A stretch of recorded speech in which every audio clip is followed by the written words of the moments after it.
3 கிராம்பு, 4 ஏலக்காய், 1 பட்டை.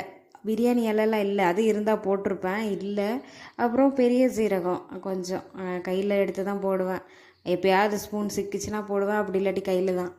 அப்படியே போட்டு வெங்காயமும் வதக்கிட்டு தக்காளி, நான் இன்றைக்கி பச்சை பட்டாணியும் சேர்த்து போட்டேன். நம்ம செய்கிறது தானே தக்காளி சாதம், நம்ம தானே சாப்பிட போகிறோம். அதனால பச்சை பட்டாணியும் சேர்த்து போட்டுட்டேன். குக்கரில் வச்சுட்டு ஹை ஃப்ளேமில் ஒரு விசில், அப்புறம் லோ ஃப்ளேமில் ஒரு விசில், அவ்வளோதான். ஒரு டம்ளர் அரிசிக்கு 1.5 டம்ளர் தண்ணி வச்சுருவேன். அப்புறம் சைடிஷ்க்கு ஆம்லேட் வச்சாச்சு.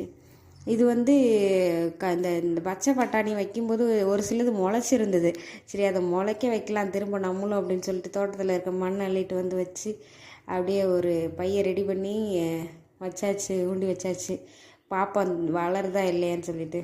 அப்படியே இருந்த செடிகளுக்கும் தண்ணி ஊற்றும்போது அழகாக இருந்துச்சு.